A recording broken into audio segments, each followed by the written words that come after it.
In today's video, I'm going to demonstrate how to snell your own hooks and turn them into a catfishing rig. Now you might be asking yourself, why would you want to snell your own hooks? I mean, you can go down to Walmart, Mart, pretty much any sporting goods store, and you can get some hooks pretty cheap that are already snelled. There are a few advantages to snelling your own hooks. First and foremost, if you've ever noticed, it seems like they always put line on that is just way too thick. You get a number 8 hook and it's got like about 15-pound test line on it. So, maybe you want to use fluorocarbon to make it disappear and make it 6-pound test to make it disappear even more. And 6-pound test might be exactly what you need for the fish that you're going after. And the other big advantage is that you can make them any length that you want.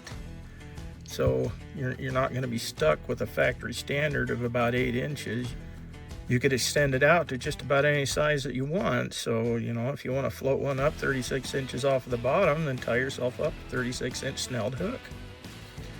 So first things first, I'm going to be making a 12-inch long snelled hook with this setup. I've already cut my line to 18 inches, and that's to allow for the excess that's going to get used up between wrapping around the shank of the hook and making your loop at the end. 6 inches, it seems like it'd be a lot, but surprisingly, it'll take all that up just to get a 12-inch out of an 18-inch piece of line. So let's get this started. So first, I'm going to place the hook,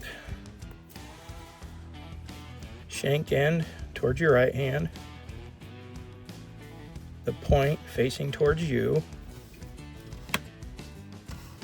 Get the camera to focus here. So go ahead and put your line through the end. Once you have the line through the eye of the hook, you want to pull it until there's about 1 inch sticking out on the other side, and then pinch it with your left hand. Now I'm going to wrap this in such a way to where it's going to keep the line away from where the hook is pinched together here on the eye.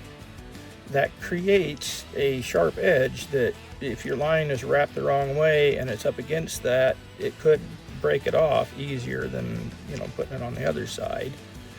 So I'm going to go ahead and wrap this counterclockwise. 3, 4, 5, 6, 7, 8, 9. So 10 times total. And then I'm going to come down and get the other end of the line and bring it in from the back side of the hook.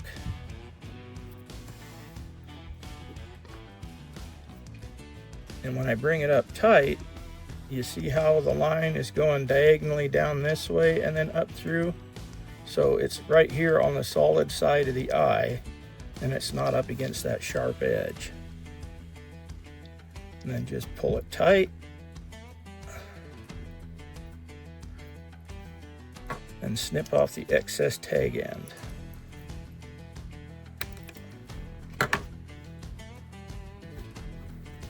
So now we're going to go ahead and complete this by tying the loop in the end. I kind of have fat fingers, so I have to do a bit of a basic knot because I have a hard time gripping really fine things. So what I like to do is fold it over on itself about like 2.5 or 3 inches. And if you grab the end here and just kind of pull it tight a few times, it'll press it down so it's a little more manageable to work with. I'm going to pull the end of it here around the tip of my finger, just as far out on the tip as you can, and that gives you a good nice loop there that you can tie onto. And so I'll grab the end, I bring it through the loop once, and I bring it through one more time, and then just pull it tight. And once you got it good and tight, go ahead and snip off the tag end, and you end up with a fairly good loop that you know, it's mostly straight. It's not as perfect as some others may be, but fish are never going to know the difference. So now we're going to rig this up for catfishing, and essentially this is just a Carolina rig. The only difference between this and a regular Carolina rig is this little float right here. This is a little styrofoam float that they use for salmon fishing. And generally we like to use them about like, you know, 1/2 inch diameter, 3/4 inch, you know, just any of those sizes will work. And you can find these pretty much any sporting goods store that stocks, you know, a good amount of fishing gear. Okay, so first,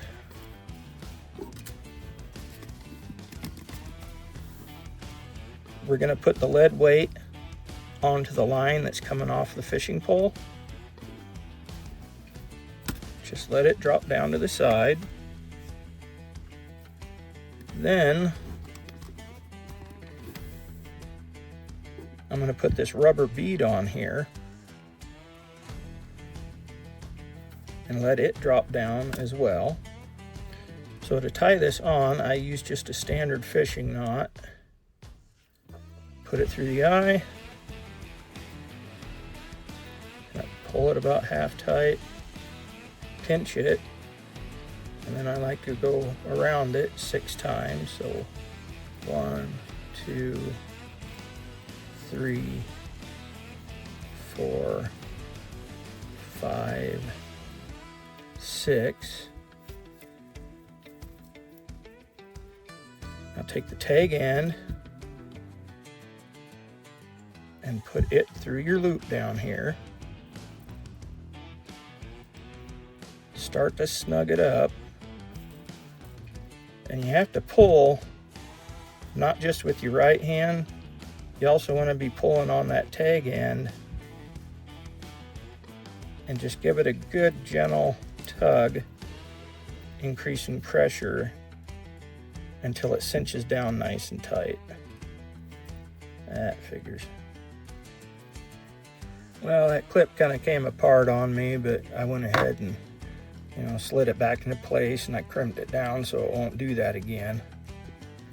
Anyways, now that we have a good knot on here, I'm going to go ahead and cut this tag end off.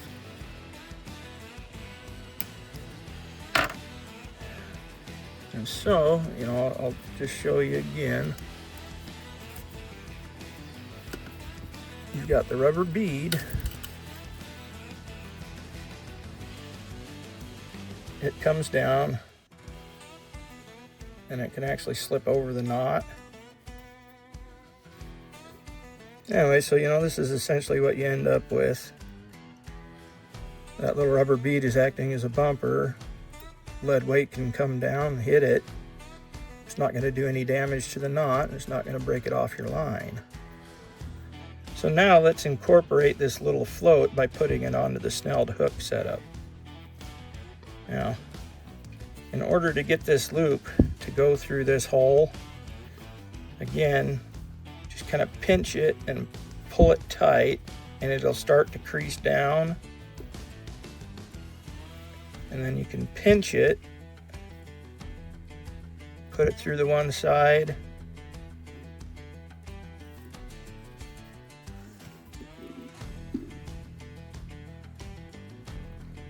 and then pull it on through. And what the ultimate goal is, it's going to come up against your hook, and this is what's going to float it up out of the weeds with your worm on it.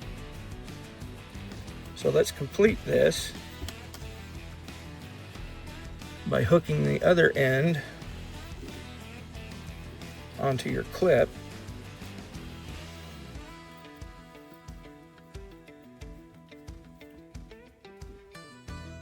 Pinch it shut.